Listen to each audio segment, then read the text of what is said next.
এক ছাত্র তার শিক্ষককে জিজ্ঞেস করলো, স্যার, মৃত্যুর পরে পাপ পুণ্যের হিসাব কেমন করে হবে? ছাত্রের প্রশ্ন শুনে শিক্ষক কিছুক্ষণ নীরব হয়ে বসে থাকলেন। তারপর পাঞ্জাবির পকেট থেকে কিছু টাকা বের করে 7 জন ছাত্রের মধ্যে বন্টন করে দিলেন। বন্টনের প্রক্রিয়া ছিল এমন: প্রথম জনকে দিলেন 100 টাকা, দ্বিতীয় জনকে দিলেন 75 টাকা, তৃতীয় জনকে দিলেন 50 টাকা, চতুর্থ জনকে 25 টাকা, পঞ্চম জনকে 10 টাকা, ষষ্ঠ জনকে দিলেন 5 টাকা এবং যে ছাত্র প্রশ্ন করেছিল তাকে দিলেন 1 টাকা। প্রশ্নকারী ছাত্র এমনভাবে টাকার বন্টন দেখে মনক্ষুণ্ণ হলো, মনে ভীষণ কষ্ট পেল।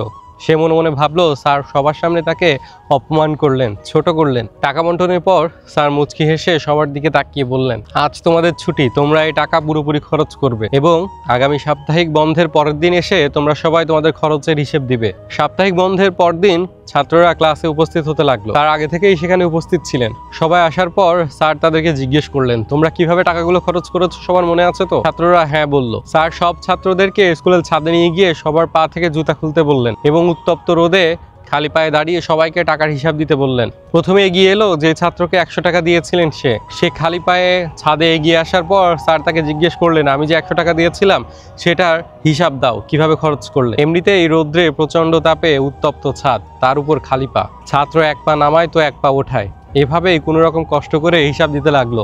5 টাকা দিয়ে এটা কিনেছি, 10 টাকা দিয়ে ওটা কিনেছি, 20 টাকা দিয়ে ওটা কিনেছি। এইভাবে এসে অনেক কষ্ট সহ্য করে সম্পূর্ণ টাকার হিসাব দিল। এরপর এলো যাকে 75 টাকা দিয়েছিলেন সে। এভাবেই ধারাবাহিকভাবে সবাই যার যার টাকা খরচের হিসাব উত্তপ্ত ছাদে দাঁড়িয়ে দিয়ে গেল। সবার শেষে হলো যাকে তিনি 1 টাকা দিয়েছিলেন সে, অর্থাৎ যে ছাত্র পাপ পুণ্যের হিসাব কেমন হবে জানতে চেয়েছিল। সে হাসি মুখে দৌড়ে এসে ছাদে দাঁড়িয়ে 1 টাকার হিসাব দিয়ে দিল।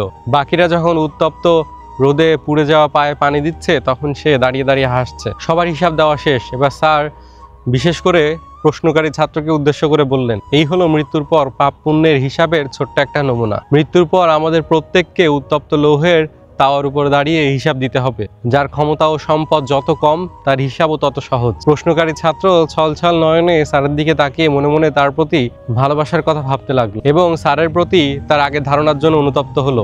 যাদেরকে আল্লাহ গরিব হিসেবে রেখেছেন তাদেরকে সেটা আল্লাহর দেওয়া আশীর্বাদ ভেবে সুখী জীবনযাপন করা উচিত। আল্লাহ যাদেরকে বেশি ক্ষমতা এবং ধন সম্পদ দিয়েছেন তাদের হিসাবের খাতাটাও অনেক বড়, আর যাদের কম দান করেছেন তাদের হিসাব তেমনই সহজ। তাই আমাদের যা আছে তাই নিয়েই খুশি থাকতে হবে।